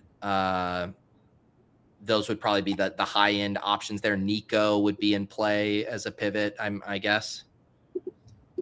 Yeah. But I am scared that the total went up a bunch, but that could just have been, I guess, like speculation on Harrison, London. Mm-hmm. Less so than they just think these guys are going to keep throwing it a bunch. Would you get into any Kirk Cousins in that spot with Atlanta's team total? I would have, but I just would have felt similarly about the game overall. Mm-hmm. So nothing really changed because you don't really get anywhere with Cousins because it's just going to Pitts and Bijan. Yep. All right, let's talk some of your favorite contrarian angles. I don't think we've hit on any of these guys yet. Let's start with Josh Allen. I know you've been willing to go to him in these spots where the field is kind of ignoring him. Yeah. Josh Allen, they're obviously getting it rolling. They've had these comeback wins. This is going to be overlooked. I don't know how the weather's going to be. I'm assuming it's not that bad if that's their total. They have one of the few offensive lines that can match up with Cleveland's, so that's not really an issue.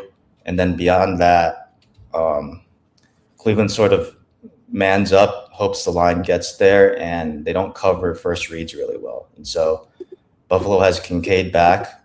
I think that helps a lot. I think he's a little banged up, so I have to see his status. But I think it just systemically allows them to do a lot more, and especially if the pass rush isn't a huge concern. Yeah. And is this would it be Kincaid or bust for you as far as stacking Allen? Maybe. I think so. These other guys aren't running enough, but I've been open to Allen on his own the last few weeks. If you play Allen on his own, are you assuming the Browns are putting up any fight? Would you be interested in like a Judkins or a Fannin opposite him? Yeah, I'd be interested in Fannin. Like a lot of people are going to be interested in Fannin.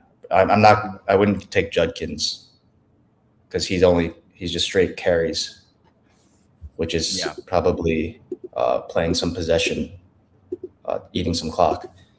Mm-hmm. Yeah, Fannin. It is. I guess with Buffalo, it is a little worse than last week when he also wasn't owned. But there was going to be more pushback from New England. Mm-hmm. Yeah, I guess the Judkins thing, I guess in a vacuum, just with how bad the Bills' run defense is, would he be a play, aside from Allen rosters where you would be interested in him, or no with the offensive line woes? I guess if you thought, that they had better opportunities to score, but with him, it's sort of just going to be at best a bunch of carries, and maybe they get down to the red zone and he gets there. So it's a lot to ask for. Mm-hmm. All right, let's talk the Bills are good. Oh, go ahead. The Bills are good enough at keeping the ball themselves, so it's going to be one or the other, and it's probably not going to be Judkins dictating it. Gotcha. I put him on the cover boy. You've been on Tyler Shuck at multiple times this year. Before it was cool, it might be kind of cool to play Tyler Shuck this week here versus this decimated Jet squad, but you still got some interest here in your boy Tyler Shuck? Yeah, he's been great. He looks like Trevor Lawrence, young Trevor. Well, I think he's older than Trevor Lawrence, so Yeah. I can't say that. Yeah, he's been very good. This is like probably their highest team total they've had in years. I think they're onto something with him. But in this spot, yeah, I guess it's a little. It's still, I think it's still rather good because you know how they get to score. It's just the prices kind of came up a little bit, and the Jets matchup itself, people are going to gravitate to. But I don't think it's like he becomes chalk or anything. I'll still probably have more than the field. Mm-hmm. Obviously, Olave and Jawan Johnson stand out. Are there any other pass catchers, or would you also think about including Estime in there? Well, they're down without Devin Neal. I kind of think it might be a little more pass oriented, but it's hard to sort of skew up more than what they were doing since they were allowing him to basically throw the ball. And I think Estime actually profiles more. Yeah, he profiles more as a pass catcher anyway. So that all lines up. Devin Neal, sort of just like your typical. I don't even think he's much of a 3-down back. He's sort of like a dead zone running back. Traditionally, they just had him in that 3-down role. So Estime is actually more of a pure pass catcher, and they don't really have a runner. I think my guy Shorty was in the chat earlier asking about Taysom Hill here with the depleted running backs, all of this. Could you indulge in some $2,500 Taysom Hill? Here, yes, but it's still speculative. Yeah. Without Devin Neal, certainly more so than before. But I don't. It's just hard to work in without any assurances of role. And I think it's probably he seems more of a Sean Payton thing than the current regime. Yeah, that is true. We haven't seen it in this iteration of the Saints. If you were rolling out Shuck stuff, are you bringing it back with a Breece Hall or AD Mitchell, or not forcing that? I'm going to force it. I'm going to boost it, but I'm not going to force it since he has plenty of options on his own side, and you don't really need to rely on the Jets necessarily. But I would still prefer to get to Jets if I could in the same. Okay. I haven't looked too much. I haven't looked too much. Would it be limited to Hall and AD Mitchell? Are those the two of interest? Yeah, well, I mean, Mechie's okay since he's more possession, like reception oriented anyway. If like he's a little more likely to rack up these catches that the Saints would yield if the Jets are playing from behind. But I mean, I prefer Mitchell just because he's more explosive, but I wouldn't rule out Mechie here. Gotcha. Saints or Jets defense also might be pretty owned at that price. So kind of another argument for Shuck. Yeah, seeing 9% right now, but like you said, 2,100. People definitely going to be looking to save at defense here. Let's talk about your other favorite angle here, and then we'll comb through a few lineups at the end. It is Dak Prescott here. So talk about Dak at home here versus the Chargers. Nothing much. That's just an ownership play since most are going to be off. They're explosive as ever. They're ruled out of the playoffs, are they? Yeah, I think are very close to. Okay. Well, that would make a difference. Let me look for us here. Yeah. But yeah, how would you? Is it doubles with Dax? Yeah, it's less than 1% right now. Yeah. It could easily be doubles. I mean, they did shut down CD last year, but he was legitimately hurt. So, yeah, anytime I'm not sure how low they can get, but if they're in the single digits, I'm pretty sure. I'm pretty sure Dak with these guys has more upside than anyone else on the slate aside from Detroit. Do you have any thoughts on what's going on with Pickens? Obviously, incredible year, and then has basically stopped trying the past couple of weeks. I don't know. Like, I'm not a psychologist. I don't know. I don't know if he has an off switch. So that's kind of just sports talk radio. Like, I couldn't tell you. Yeah. Hey, I mean, from the man who gave us Taylor Swift narratives, I think you can do some armchair psychology on George Pickens.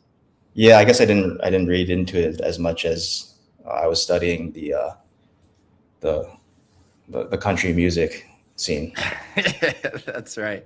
Yeah, I did just see this as well. Marvin Harrison Jr. said he's good enough to go in week 16. Doesn't necessarily inspire confidence, but he must be sick of watching Michael Wilson look like an alpha out there. Running some lineups here. It's actually interesting that a few of the quarterbacks popping here a bunch are ones we haven't really hit on. Herbert, Stroud. I'm like so skeptical of the Herbert stuff with just how little they've been throwing the ball. What do you make of that? The same, but I would imagine that the Chargers side of that game is also similarly appealing, but you just have less to feel good about because of the recent play call. But yeah, I don't mind it at all, especially like that game is basically as likely to shoot out, say, as like the Giants Vikings. And with better players. Yeah. What do you think about the Stroud stuff? Is there any chance that they can get pushed enough to get a nuclear score, or is this just a floor play with him?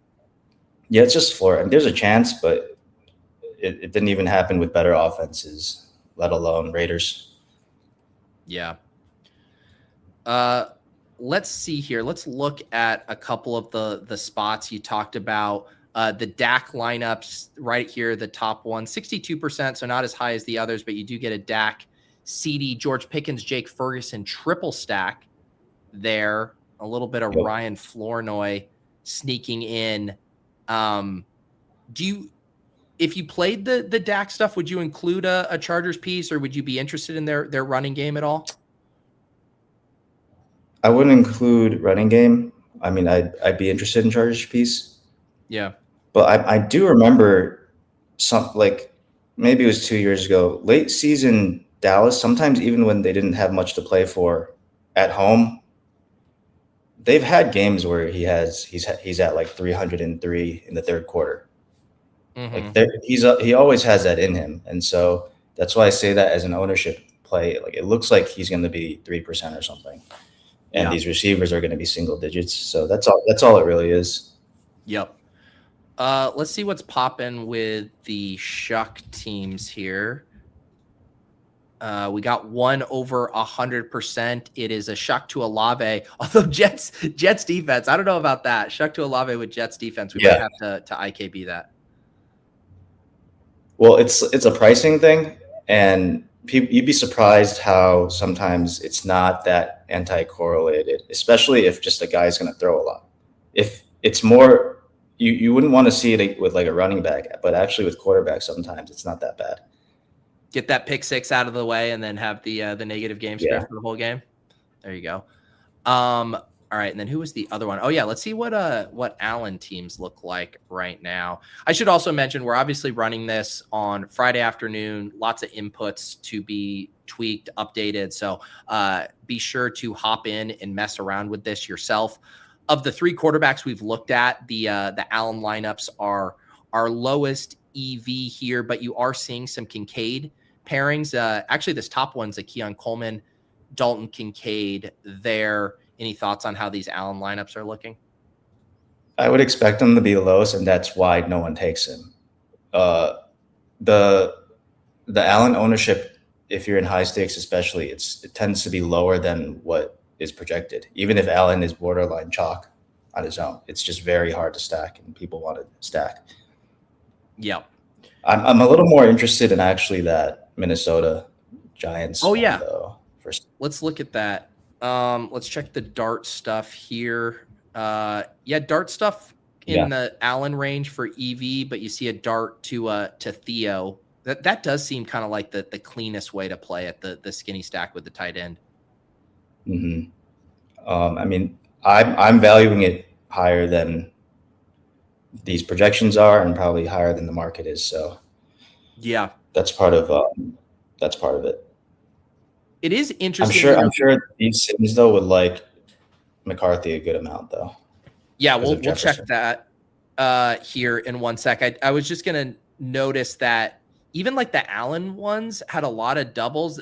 These darts are mostly skinnies. Like there's a Theo, there's a Slayton, there's another Slayton there. So that's kind of interesting. I guess here's a double with Hodgins and Theo. But let's check the other side here with McCarthy. The Sims liking the McCarthy stuff better, which makes sense with kind of the cleaner stacking stuff. This top one is a Justin Jefferson lineup. There is a Jalen Naylor in here. We didn't mention him. He had the 2 touchdown game last week. Yeah, I don't know. I wasn't clicking on him in Showdown, so probably not happening here. Yep. There's a McCarthy double with Jefferson and Addison there. What would be your preferred way to stack McCarthy? Would it be a double or a skinny with one of the receivers? It's probably skinny, and if it's double, it would probably be Hawkinson. Okay. But I don't really.